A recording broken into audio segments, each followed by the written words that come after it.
Clark, this is Breaking the News, the show that breaks the week's news and asks four opinionated panellists to put it back together again. The Royal Mint has unveiled the Loch Ness Monster as the new face of the 10p piece. It'll be followed by other coins featuring mythical objects such as an Irish leprechaun, a Welsh dragon and the Gatwick drone. Balloons could be the next plastic straws, as there are calls for them to be banned. As a result, balloon artists and clowns may go out of business, so it's not all bad news for kids. A stowaway snake flew almost 12,000 miles from Australia to Scotland in a granny suitcase. Some Celtic fans claim the snake then caught a connecting flight to Leicester.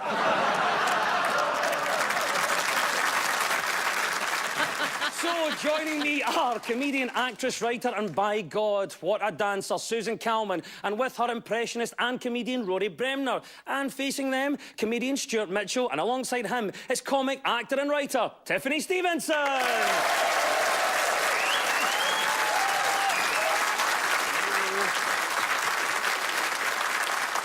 Now, in this round, the teams have to guess the two major stories of the week that have been mashed together into one single news headline. Susan and Rory, can you tell me the two stories mixed together here? US President Donald Trump is warmer than some popular Mediterranean cities like Barcelona. The North Korean leader Kim Jong-un Has spent the day being ravaged by the record-breaking temperatures. due to the volatility of the two leaders. Go on, tell us about our first story here. Yeah, well, obviously that's the whole Trump, Kim Jong-un thing. And it's crazy because, you know, they said, you know, this guy's mad, he's got nuclear weapons, you just have to look at him. But on the other hand, he is the president of the United States. But I got it was a tremendous success. Great success, wonderful success. It really was. Well, it was, because it got Trump to Vietnam, which is the first time that's happened. And it's interesting the way they travelled as well, because Trump went the traditional American way, you know, plane in, helicopter out. But for Kim Jong-un, but get this, he had this train journey. Did you see this? Yeah. It was over 2,000 miles. It was a 65-hour train journey, because the train went at 30 miles an hour. Can you imagine? Can you imagine going on a train that fast? Can you imagine? Well, you're absolutely right, Rory. Yes, it is the news of the summit between US President Donald Trump and North Korea's leader Kim Jong-un, who have been meeting this week in Vietnam's capital, Hanoi. Vietnam, really, have they no suffered enough? Susan Calman, Yes. What do you make of it then? Is this the two people that could be taking this year's Nobel Peace Prize? I mean, maybe. That's the problem. happen. That is the problem. Trump is just, he's an extraordinary man, and at the same time, the Cohen hearings were going on in America, where his personal lawyer was saying he's a racist and he's a liar. And you know that that's not going to make a blind bit of difference to a lot of people who voted for him. That's the problem. Also, that's the case for the defence. Wait till you hear the prosecution. That's your lawyer saying that. And I think it's the start of the case which could potentially lead to an impeachment of Trump, so that they don't have to go through the farce of the 2020 election campaign.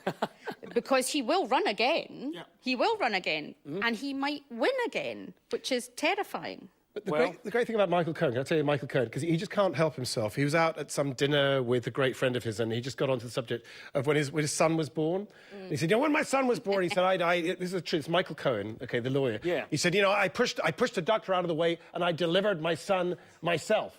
And his wife said, but that's nonsense. And he turned to her and said, shut up, you weren't even there. And I also caught a little bit of the Cohen testimony, and the headline said, racist, con man, cheat. And I was like, is that a Cher remix that I missed? I think at the moment what they're saying is there's no concrete evidence. You know, and if anybody loves concrete, it's Donald Trump. In the form of a brick wall. What about you, Stuart Mitchell, then? What do we think? Has this been a waste of time? Is it a PR exercise? Or will it achieve something? But, I mean, it's so surreal that Kim, he got the train 2,450 miles, right? And it wasn't even direct. He had to change at Motherwell.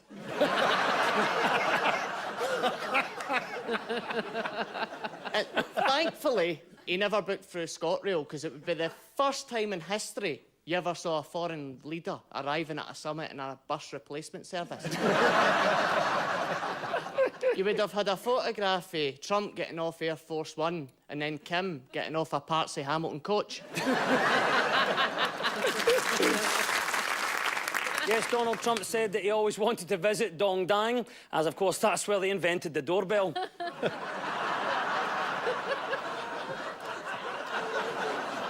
That is satire, by the way. That's what it's all about. What do you think a second story was, Susan? Well, it's a story and it's not a story. I'll explain why it is. We were told that it's going to be boiling, right? The front page of the paper is going to be barbecue weather. Now, this week in Glasgow, it was not barbecue weather. In some parts of the country, it reached 20.6. Not Scotland. No. No, because it looked lovely, but it was freezing. It was one of those deceptive days where you think, I'll put my shorts on, you go outside and you get frostbite immediately. I like to have the one wardrobe. I don't like having to change. Oh. I've got a duffel coat, and I like to wear my duffel coat all year round. I'll maybe undo it in May. But yeah, it's apparently getting hotter, which is bad. It is bad. Yeah. Because it's meant to be 8 degrees and it was 20 degrees in some parts of the country. And right. that's because of climate change. And we should be concerned about it. We should be having that conversation. It's Yes. right, Susan. It is the story that only a year on from the Beast from the East, February 2019, is set to be the warmest ever. The temperature reached 18.3 degrees Celsius in Aboyne, breaking a record that stood for over 100 years. The Met Office said that predictions it's hotter.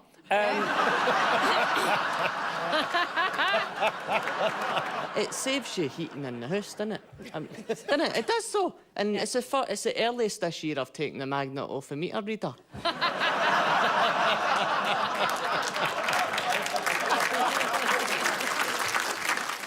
When the polar vortex happened, I was in New York, and they were so prepared for everything. They were like, do not worry, New Yorkers, we got salt trucks out across the city. And when it snows here, we know, like 6 weeks before it's going to snow, but still, like 2 days before, run out of salt. Just run out of it, so don't go outside. If you are going to go outside, just go into the cupboard, get your salt grinder and just season yourself down the street. To Stuart and Tiffany now, 2 stories in one clip. What do you make of this? In a significant change of strategy, Theresa May has threatened to quit. Popular TV series Outlander. The Prime Minister said if MPs reject her withdrawal agreement for a second time, More than 500,000 people near Loch Ness. would delay Brexit. I think it's Brexit. You might be right. As it trundles on, inevitably, continually, ongoing, the negotiations have been going on for like 2 years now, 2.5 years. I once flirted with a guy in the office for 2.5 years before finding out he was gay. And that was less of a waste of time than this has been. Well, I know you've been away in America, so just to bring you up to speed, so for the 12th of March, we've got the meaningful vote, and if that gets rejected, we've got another vote to see if we want a no deal. And if that gets rejected, we have another vote to see if we want to extend it. So there you go, I never did standard grade modern studies for nothing. Brexit sorted for you there. Susan, Yeah? Brexit, what's happening? It's an absolute shit show. Because however you voted, you're looking at a bunch of politicians who are just behaving horrifically just now. No one seems to be doing anything. While we are looking at the yawning chasm of no one knows what's going to happen. And the independent group, which recently formed, I'll be honest, they're the first politicians I've heard in a very long time actually saying something that I believed, where they said, we don't know what we're doing, but we just don't want that or that. It is a turning. It's like a coach trip, isn't it? Where Boris has booked the bus, Theresa has planned the route, and Prince Philip's doing the driving. Isn't it? It's a perfect storm. And I mean, Theresa May, all she says is, we are leaving on the 29th of March. We are leaving on the 29th of March. I mean, look, just because she's booked a holiday on the 30th, and we're all having to trip, we're probably going to Switzerland again, because she keeps going to Switzerland, if you notice this, and Dignitas keeps sending her back. And so, not bad enough yet, but now, and all these, everyone's on resignation watch, right? All on, so when Brendan Rodgers resigned, I thought, is he joining the independent group? Because Because there's 11 of them, presumably they need a manager now. Where do we go from here, Stuart? Well, the thing is, the delay needs to be short, because if it's over 3 hours, the EU needs to pay us all £400 compensation, right? Theresa May has been ridiculed for using the decades-old meerkat catchphrase simples in Parliament this week. Aides have said this does not show the PM is out of touch with popular culture and denied rumours that she greeted everyone at that day's cabinet meeting with "What's up?"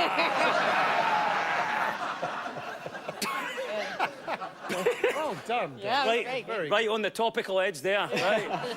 So, we know about Brexit being our first story. Stuart Mitchell, what do you think our second story is? This is the Outlander effect that's having a big impact on Scottish tourism, whereby we've got Blackness Castle and Linlithgow Palace have been used in the drama, the time-travelling drama, and this has had a big effect. So, this is the exciting news, actually. More than 5.2 million people visited Scotland's leading historic sites last year, which is great, with hit TV show Outlander continuing to drive fresh interest in the places of Scotland's past.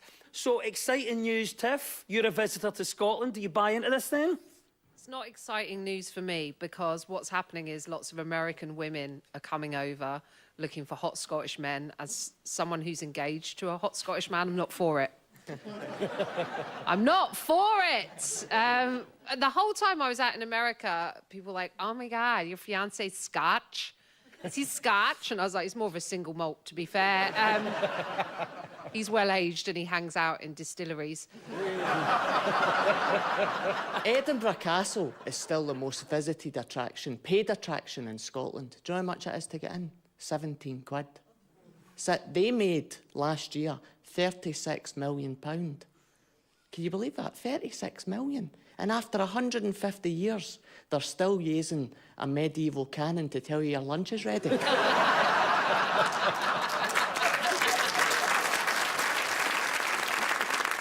My family judge everything on 2 things: tea room and toilets. And after one of us has been to an attraction, they phone the others and tell them whether or not the tea room and toilets were good. It's why I always stop at T-Bay Services, as they have the best toilets on the route back up. I have an Excel spreadsheet of the toilets of Scotland. I don't know if you're like this. I judge whether a hotel's any good or not by whether there's a biscuit in the room. Absolutely. Part of Susan's thing. And I'd never been to Australia before. I was in Melbourne, and the hotel, there was no biscuit in the room. And I went to reception to complain. I was really angry. I went, "What's happening here? There's no biscuit. There's no biscuit in my room." And the woman paused, looked at me and went, "I'm sorry, I can give you a Scotch finger now."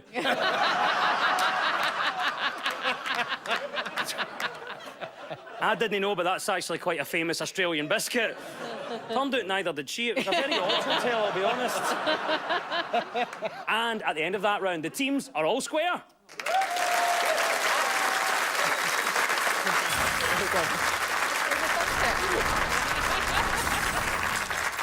This round is all about who's in the news. I will play you a clip of a mystery person. All you have to do is tell me who it is. Stuart and Tiffany, you're up first this time. Who's this? I used to work as a cleaner and I loved that job, but I did spend quite a lot of my time imagining this. Oh, please wrap up. Right, OK. That's my favourite thing this week. Tiff Stevenson, who's that then? Well, that's Olivia Colman, isn't it? One of those rare moments that I actually felt quite proud to be British when she blew a raspberry at the end of her speech. Also because she came out and went, "This is hilarious." But it was awesome. I liked the fact that she thanked her agent, which is always nice. She took the time to do that, who got her Peep Show, Broadchurch, The Crown. I mean, my agent's in and can't even get me a walk-on part and still game, right?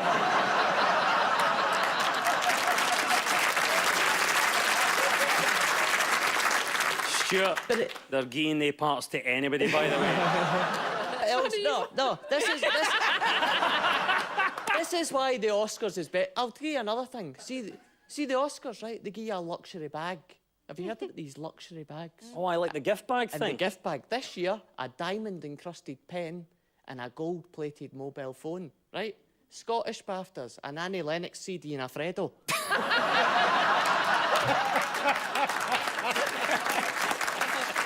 Right, you're saying Olivia Colman. Let's see if you're right.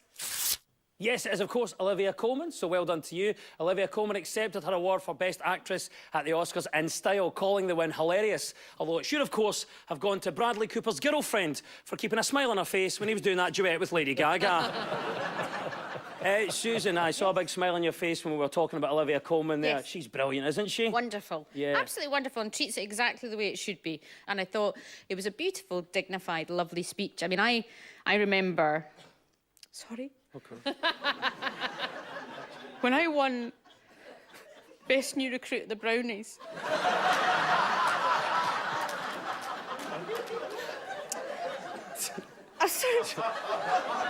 It was in Scotstoun Parish Church. It's about 1980, and there was a lot of competition. And I've still got the mug they gave me when I won that. And, I mean, I'll never forget that moment. Because I think it's the greatest achievement of my life. What an acceptance speech that is, ladies and gentlemen. Go on, you. What I loved about this, did you hear Prince Charles? He's wonderful to see a British actress winning an award who wasn't actually playing my mother. What's she doing next? Oh, The Crown. Oh, bollocks. Theresa May tweeted Coleman to say congratulations, although she then later backtracked, saying that she would delay her congratulations to the 12th of March. May also asked her, how do you go to a different country and come back with what you wanted? Just asking for a friend. Right, Susan and Rory, your turn now. Who is this and why are they in the news? You want to do projects that are inspiring and that make people excited about the future. Life's got to be about more than just solving problems. You want to get up in the morning and say, yes, I'm looking forward to that thing happening. Elon Musk. Elon Musk. Well, let's see if you're right. Yes, it was, of course, Elon Musk. Well done. Elon is the founder and CEO of Tesla, who has yet again tweeted something he shouldn't have, and now the US financial regulator has asked a judge to find him in contempt of court. In a worst-case scenario, Musk could be removed as CEO or fined, or both. Well, there you go. But this latest, I think, there's a scandal pretty much every year with him, and I think it's only a matter of time before they call the next one Elon Gate. Oh, we don't like puns now, do we? Tiffany, I know you really wanted to come in and talk about Elon Musk. Yeah, Elon Musk, my least favourite fragrance. It's 20 million. 20 million it's going to cost him for an incorrect tweet. If that's the standard, how does Piers Morgan have any money left?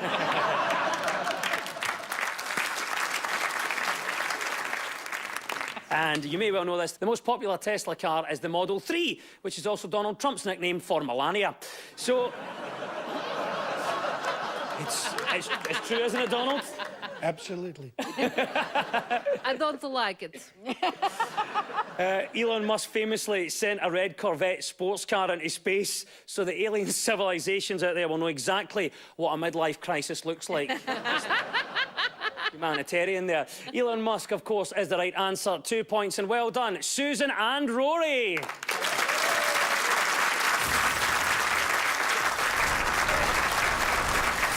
So much of our news is about public opinion. So for this round, we've gone out and found some people to comment on the news. Susan and Rory, for your team, we spoke to mechanic Scott. What story do you think Scott is talking about here? They do act like their owners. Some folks say they look like their owners, but that's not with me. He'll get something at Easter, he'll get something at Christmas. He can get his birthday, he gets his own birthday, so they get him cakes, and yeah, so it's more a family member than a pet as such. Well, there we go. That is the story. Susan, I'm going to come to you. I think this might be something that you're passionate about. Yes. Go on, then. What do you think this story is? Well, it's actually about cats. But this is research that says cats feed off the energy of their owners. So if the owner is anxious, the cat will be anxious. And it's just interesting because people have the wrong opinion of cats, that they're aloof or they're in some way insensitive, and they're not. They're gorgeous, wonderful creatures, and this is just reaffirming that cats can give you the love. I mean, sometimes they'll hurt you very badly. But at other times, they are very affectionate, beautiful. Abby comes under the covers with us at night and snoogles in, and all the cats are on the bed, and it's just a... Do you know, sometimes... Pickle's only got one tooth because she's old, and the vet said she needed chicken. And so I got chicken breast, and I chewed it and then fed it to her. Using my mouth like Lady and the Tramp. Is the right answer. Well done to Susan. That is, it's kind of the answer. It went creepy, I'm not going to lie, but... If your child required you to do something, then you would do that. The cats are my children. If her ear needs cleaned, I will suck her ear. No! Why are you saying this? If you've been affected by any of the issues in this programme... God. This is the news that research... Is there any point in reading this? It's the news. It's the news that researchers at Nottingham Trent and Lincoln Universities looked at more than 3,000 cat owners, asked questions about their personalities, then dismissed it when they met Susan Calman.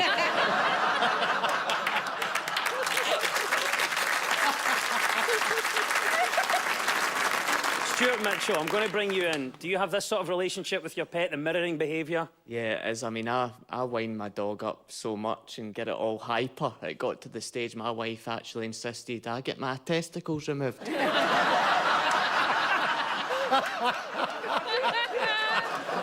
I'm a lot calmer now.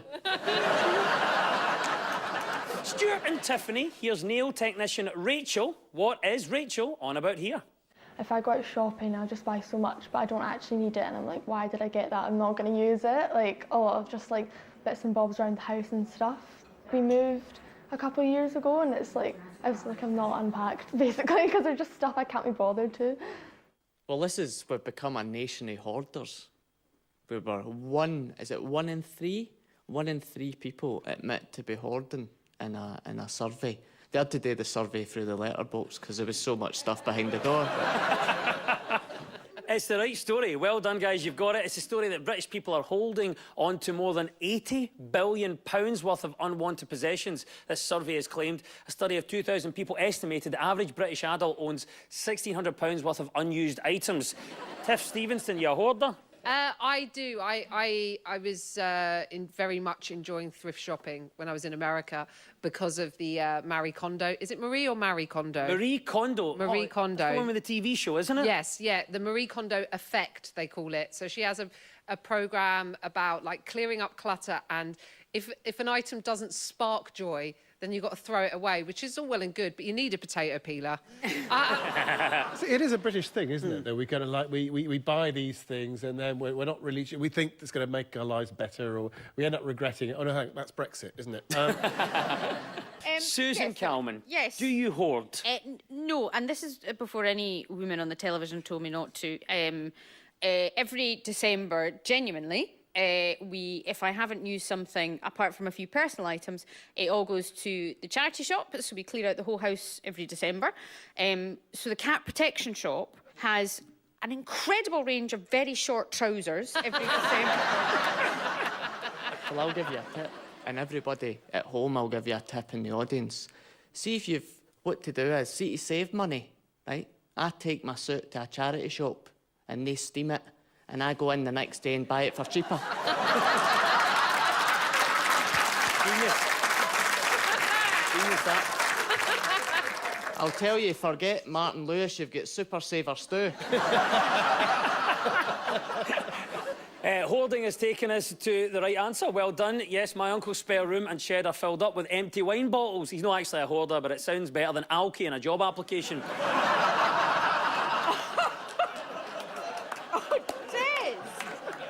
He's not watching, he's steaming.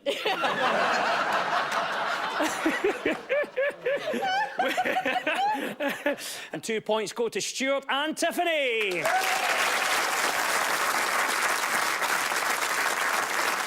And Time now for our final quickfire round, which is all about deciphering the numbers in the news. I'll read out the headline. All the team have to do is fill in the blanks. So get ready, teams. When we run out of time, you'll hear this. Not my cup of tea. That's director Spike Lee there, very angry in a Costa coffee. Right. Quite good, that. Fingers on buzzers, let's go. What is making a comeback after 15 years? Daniel Bedingfield. What is making a comeback after 15 years? My libido, baby.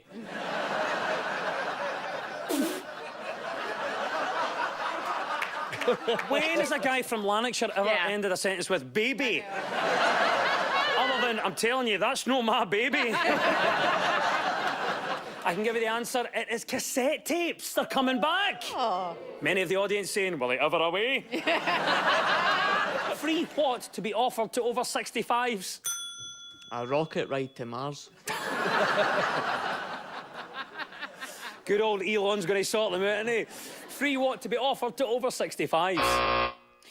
Hotter shoes. I don't know what they are, but I know they're like catnip to older people. You can get them at the cat protection shop, apparently. Not my cup of tea. Spike has lead, he's had enough, it is all over, and at the end of the quiz, our winners this week are Rory Bremner and Susan Calvin!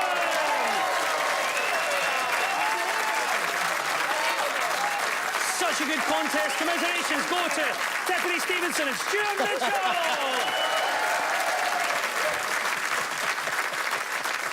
And we'll leave you with the breaking news. Breaking news just in. An 18th century shipwreck which sank off Lerwick could be given protected status. Historic Environment Scotland are hoping to protect the wreck, whilst Chris Grayling is hoping to commission it to carry supplies in the event of a no-deal Brexit.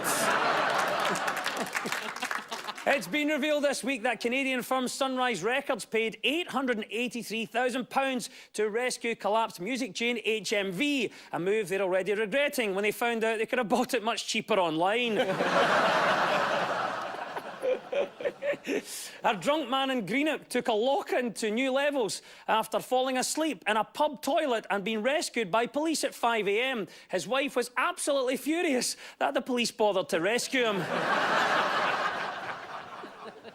But he said he'd seen the toilet in a spreadsheet in Susan Calman's house.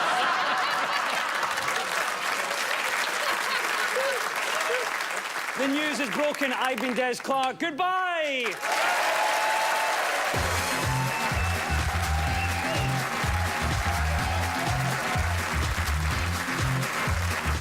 And next week, Des Clark and his panel will be breaking the news in Johnston. And you can see it here on BBC Scotland, Friday night at 10.